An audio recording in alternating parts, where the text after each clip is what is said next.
Okay, so I really just filmed this video like 3 times and like I cannot get this right.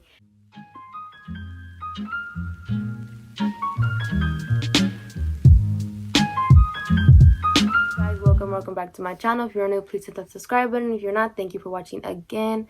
Today's video is going to be a labor and delivery, what they don't tell you. I'm sorry about the shadow. I have my ring light and it's still giving me that effect. If you guys have any tips on how to get rid of shadows, just please let me know.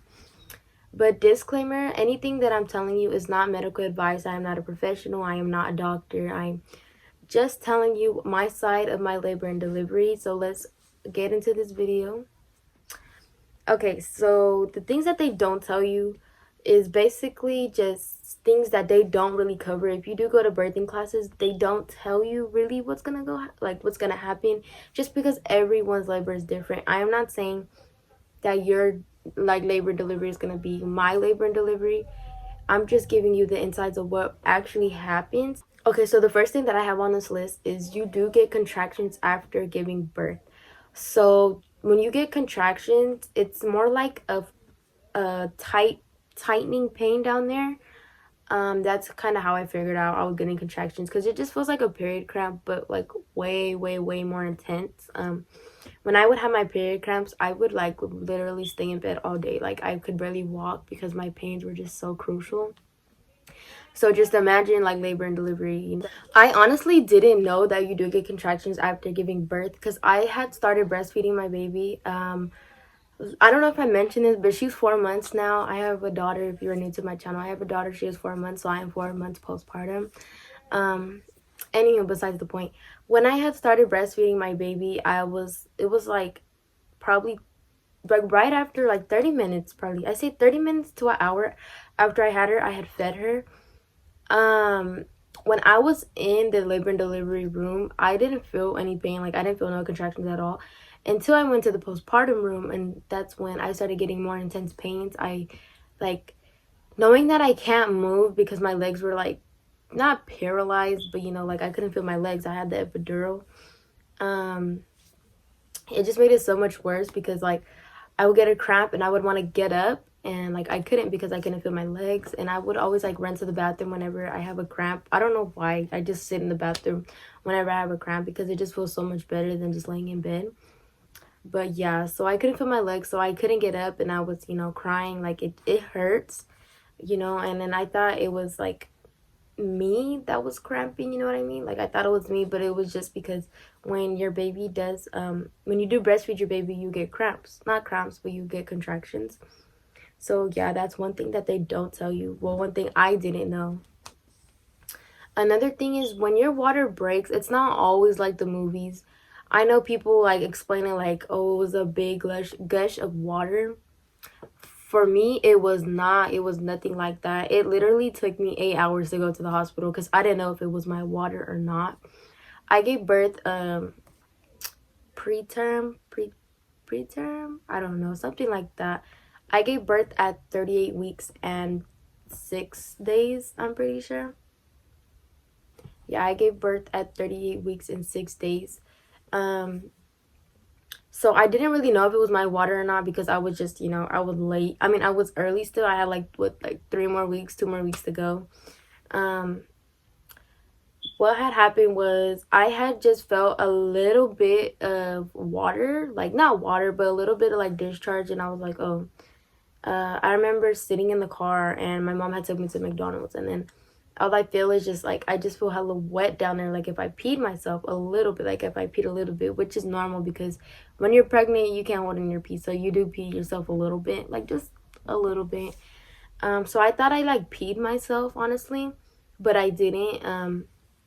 I got out the car, I went to the bathroom, and I checked, and it was just like a really slimy, not a slimy, but like a watery texture that was mixed with mucus. Yeah, so it was just like a watery texture mixed with mucus, and I just paid no attention to it. I just thought it was a weird discharge because my mucus plug had fell out before, like I'd say 6 days before. So when I turned 38 weeks, my mucus plug had fell out already, and my mom like already told me like, you know, your baby's gonna come already, da da da. So yeah, but when I had saw that, I paid no attention to it, so I was like, okay, whatever. And then like a few hours in, I started getting more, and I looked it up, like, watery discharge or something like that, and it said that it could be your water. If you smell it, it has like a sweet smell to it, a sweet, like a bleachy sweet smell, and it smelled like sweet. Like, of course I smelled it because it's like, like I want to know what it is. It was like a sweet smell, and I had put a pad on just to see if I would get more, and I obviously got more. And then it was around 8 o'clock, and I'd say I was in the shower, and that's when I felt more come out. Like, I actually felt more come out. So I got out, and I told my mom, I'm like, okay, like, I'm leaking water. Like, is it my water? And she's like, it could be. So I put on another pad, and I waited like 30 minutes, and that's when a lot more came out. Not a lot, but just more. Like, every time I would walk, more would come out. So that's what I did. I just figured out, and I went to the hospital, and they had told me, like, yeah, that's your water, and we have to induce you. So yeah.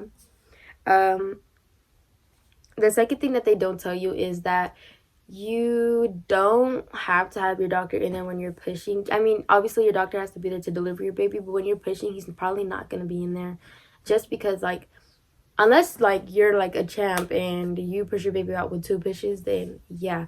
But me, it took me like way more pushes than it had to, just because I never pushed when I had a contraction. I only pushed when I didn't have a contraction, and that's what made me tear. I don't know how to explain it, but my baby's head just kept going. Her head went in and out, in and out, in and out, because I kept pushing wrong. But yeah, that's not even relevant. um the doctor probably just is not always going to be in the room with you. Your nurse will be in the room with you, but just not your doctor. Your doctor will probably come in like at the last minute, which he did with medical students. So yeah. The fourth thing that they don't tell you is you could get dehydrated while giving birth. I had gotten a fever of 101 while giving birth, because I was just so hot. Like, I told them, like, I wanted the blankets off of me. I had to keep drinking water. Like, every time I pushed, I was like, I need water, I need water, and they would give me water. Luckily, I had brought my own water, because I had told the nurse, I was like, I need, like, if she could get me water or like ice, and she never brought it. So I had to go buy my own water. I made my boyfriend go buy me a water. And yeah, but I did get dehydrated because I had gotten a fever, and they just thought, it was because of me pushing, and it was just really hot in the room. So another thing is you also have to deliver the placenta, which could take up to an hour. When delivering your placenta, it doesn't hurt, you don't feel it, but what you do feel is them stitches. You feel them stitches because your epidural doesn't really numb down there, unless they do put like a numbing medication, which they didn't do for me. But I felt them stitch me up. Like, I felt them tug and stitch and tug and stitch. It's like, and I remember him letting a medical student stitch me up, and he had messed up, and he had to restart and do it all over, and I was just so irritated. Like, I was crying, I was yelling, like, it hurt so bad. Another thing is that pooping after you give birth doesn't hurt, but it's very uncomfortable. It's not hard. Well, actually, it is hard. It's hard because, like, your your down there is swollen AF, and like, it's like you have to go, but you can't, because you don't want to tear, you don't want to rip a stitch or like break a stitch. But it's not painful like everyone says it is. It's not painful, at least it wasn't for me.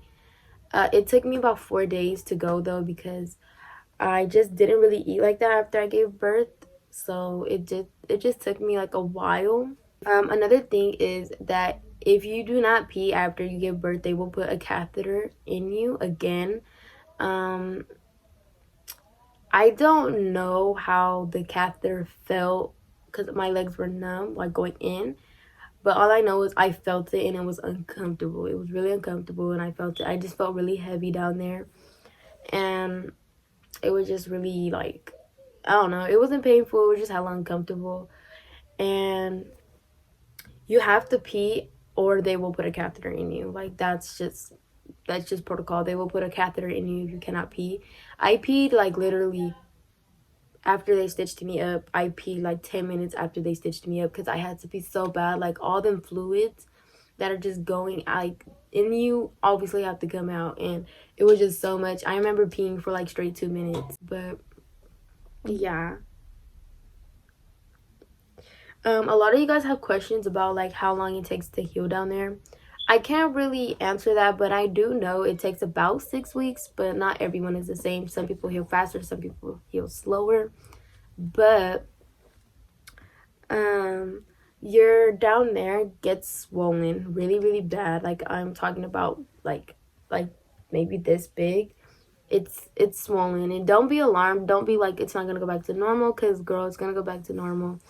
It just gets really, really, really swollen, and like it just feels heavy. I don't know if that's like TMI. It is TMI, but it just feels heavy. But I am back to normal already, and it's like it doesn't like even look like I had a baby. A lot of you guys think like if it's gonna be your down there is gonna be stretched out. When you give birth, obviously it's like 10 centimeters, so it's probably like gonna be like as big as a baby's head, so like that big, I guess.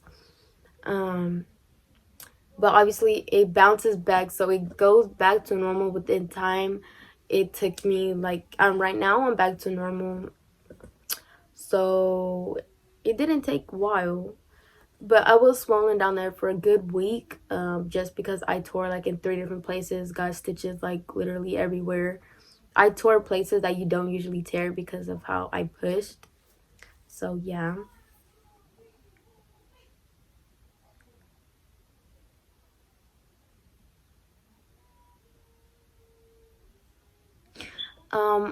The last thing is that you do bleed, which you guys probably knew this already, but you do bleed a lot. So when I tell you to stack up on pads, because I was bleeding for a straight 4 weeks and I still haven't gotten my period, which is kind of crazy to me because I just haven't gotten my period. But yeah, you do bleed a lot, and they had to give me a shot so where I could stop bleeding because I was at the edge of needing a blood transfusion. I don't know, I think that's the word for it, a blood transfusion, because of how much I was bleeding. So they had to give me a shot so they could stop the bleeding, and I obviously stopped the bleeding. But afterwards you do bleed a lot, and it just smells like really, really bad. You could keep yourself clean down there. That's what I did with the squirt bottle. You keep yourself clean and you're fine, you know. Like I kept myself clean, but it's always gonna have a weird smell to it. It's a discharge. I don't remember what it's called, but it's a certain discharge that you get, and it smells like really weird. Other than that, I'm pretty sure that's everything that I didn't know about giving birth.